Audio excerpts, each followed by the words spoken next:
Hello, you are listening to an episode of Trade Talks, a podcast about the economics of trade policy. I'm Samaya Keynes, the US Economics and Trade Editor for The Economist. And I'm Chad Bown, a senior fellow at the Peterson Institute for International Economics. This week, we are going to talk about quotas. Here are Donald Trump's thoughts on quotas. Well, I don't like the quotas as much as the tariffs. I never have, because the quotas mean you might run out of material. I never want to run out of material, but, we have on steel 25%, on aluminum 10%. American imports of steel and aluminum worth about $48 billion in 2017. Well, those have already been hit with U.S. import restrictions. But for steel, which was $31 billion of those imports, about $6 billion of that was actually hit with quotas. And 50% of the quota was actually targeted at South Korean steel. As the president mentioned, quotas are different to tariffs. With the tariffs, you're affecting the price through a tax. With a quota, you are restricting the quantity of metal that can come into the country. To help us make sense of it all, we are bringing back our Trade Talks lawyer, Ambassador Jennifer Hillman. Loyal listeners should know Jennifer very well by now, former general counsel at USTR, former US ITC commissioner, and former appellate member of the World Trade Organization. But as Samaya mentioned, between 1993 and 1995, Jennifer was Ambassador Jennifer Hillman, the chief textiles negotiator for the United States. And one of her jobs then was to administer the U.S. quotas for clothing and textiles under something called the multi-fiber arrangement. And this lasted from the early 1970s until 2005. We'll also be hearing from Aaron Padilla, who is the Senior Advisor for International Policy at the American Petroleum Institute. That's the trade association for the American oil and gas industry. He represents them, and so he'll be able to explain how his industry, how American importers of steel are thinking about these quotas. Okay, with tariffs, you first have to make the decision of what products are covered, and then the level of the tariff that you're going to apply. With quotas, you have to decide first which products are covered, and then how much you're going to let in, defined over what time period. And then you need to decide how much flexibility you're going to give to the importers and the exporters, the people who are actually trying to use this thing. They might want to move the quota allocations between different products, or, say, export more today in exchange for a tighter quota tomorrow. So shift the quota across time. Here's Jennifer. The strictest quotas that you can possibly put on are the ones that are very small in quantity and that have no ability to move the quota across time periods or as between one category of quota versus another. Those are the tightest. Remember, as the president said, with a tariff, if you really need to import a product, you can. But with a quota, or one of these quantitative limits on steel or aluminum, you can get to a situation where the importers and the exporters, they want to trade, but the U.S. customs officials are just blocking it because the quota is already full. And so if you try to bring in the product anyway, well, that could lead to problems. Your only options, if you've brought it in and the quota is full, is to store it at your expense or send it back to where it came from. Both of those are expensive options. So almost no importer or exporter wants to be caught up in a quota embargo. We asked Jennifer to describe the Trump administration's steel quota. Well, when the original quotas were announced, at least with respect to South Korea, the understanding was that it was going to be a limit set at 70% of the average volume of trade over the previous 3 years. And that worked out to about 2.68 million tons of steel coming in for Korea. And if that had been the way that the quota had been allocated, 2.68 million tons for all of the Korean steel, I think the Koreans would not have had as much of a difficulty as they had. What ended up happening is when they announced the quota, the Trump administration decided to divide up that 2.68 million tons into 54 separate, much smaller units, and set an individual quota for each one of the 54. And then to add on top of it a restriction on how much of that amount for each 54 could come in any given calendar quarter of the year. So there was a 54 total limits plus a quarterly limit, so a grand total of 216 separate quotas that were established within this 2.68 million tons. These 216 separate quotas were announced late in the day on April 30th, and they went into effect at 1 minute past midnight on May 1st. So many of the traders didn't know until hours before that the steel that was already on the water was going to be hit by this quota. Now, that may not be such a big issue if there's actually flexibility to shift the limits around a bit. So if you need to, you can exchange a looser quota in one category or during one time period for a tighter quota elsewhere. So, was there any flexibility in this case?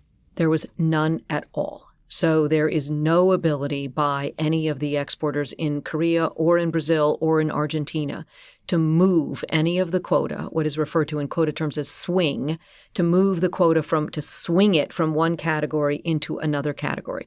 So the limits are absolutely fixed. And there was no ability to do what is, again, historically done, which is to allow you, if you didn't use all of your quota in one time period, to send some of that unused quota into the next time period. Or alternatively, if you get right up to the end of the year and you're short quota, you were historically going to be allowed to borrow from next year and pull next year's quota into this year. None of those flexibilities were provided to any of the three countries that have these steel quotas. If you look at the United States' recent experience with quotas, this is not normal. Again, it's very draconian in comparison to all of the other quotas. We used to have a lot of quotas on textile and clothing imports. They all had significant amounts of swing, and again, significant amounts of this ability to borrow quota from next year if you needed it, or to take unused quota and carry it forward into the next year. In the textiles industry, it's very important because fashion changes. I mean, one year dresses are really hot and the next year skirts are really hot. And so you want to be able to move your dress quota into your skirt quota or vice versa. Some years denim is really hot. Other years nobody wants denim. So you need to be able to follow those kind of fashion trends, if you will, the demand trends that are going on in the market in order to be able to make the best use of the quotas. With such tight limits and so little flexibility, there's a risk that these quotas make importers' lives really difficult. Part of the problem with quotas is, again, this hard and fast end to them.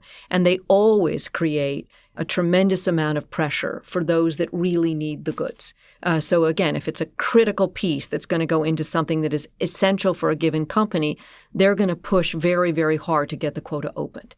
And these can be, in the textile world, it was always, for me, either the quota would close on bridal gowns, and I would end up getting lots of calls from soon-to-be brides telling me that I was effectively ruining their life because their wedding gown was sitting in an embargo, and couldn't I please open up the quota. And after you get, 20 or 30 of these incredibly tearful phone calls, you finally try to figure out some way to open the quota.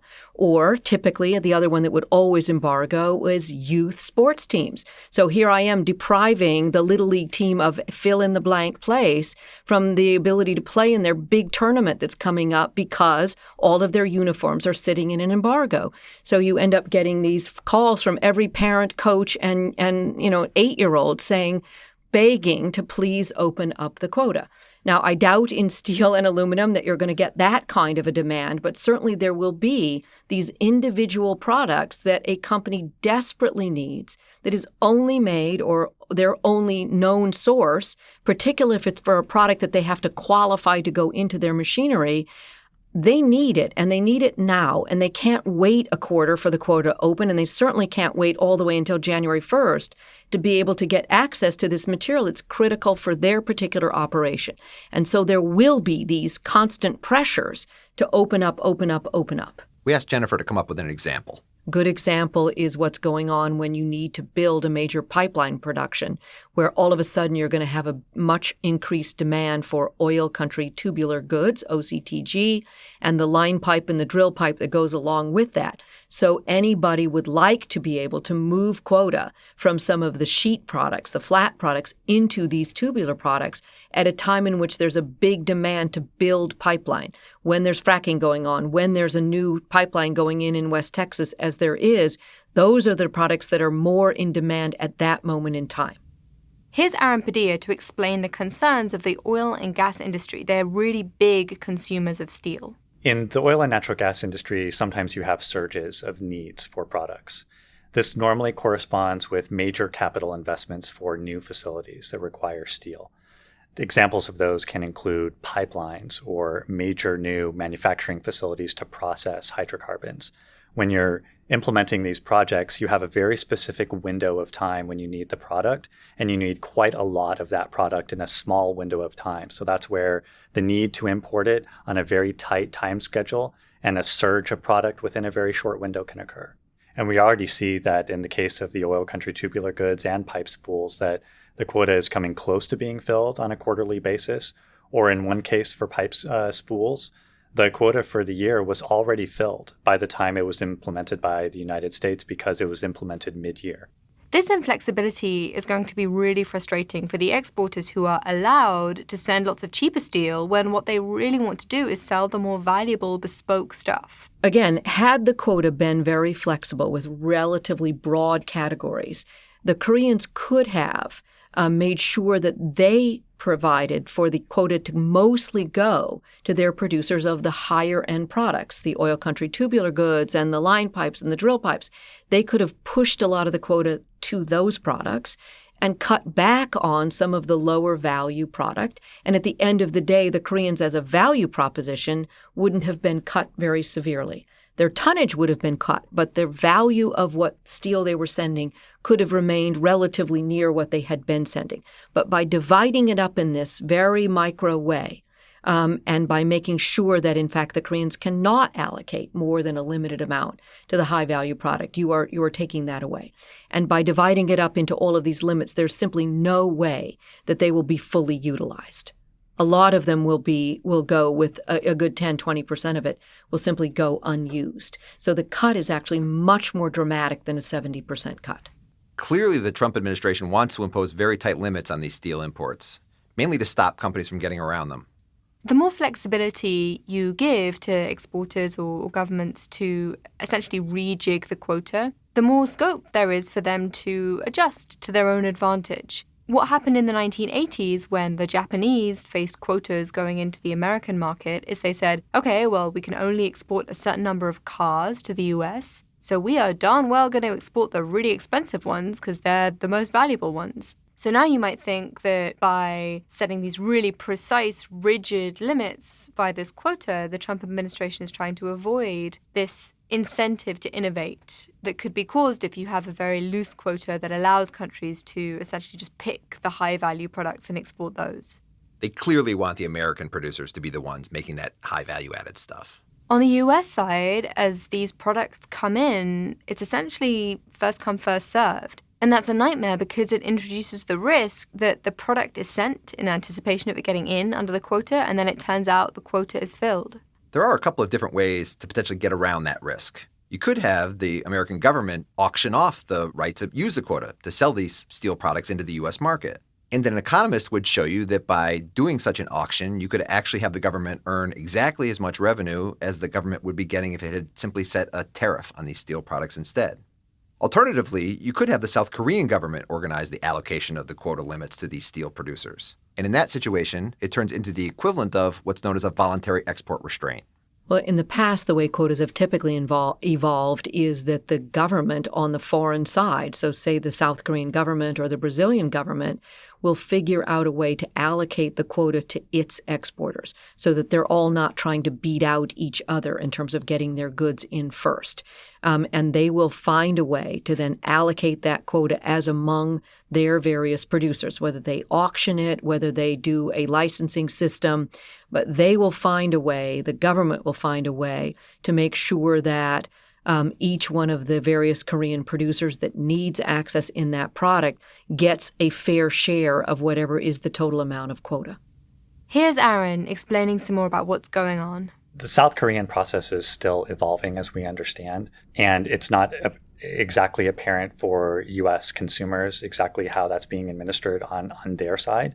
And the other question that we have is, what's the communication between U.S. CBP, the Customs Authority, and the Korean Steel Association on the South Korean side?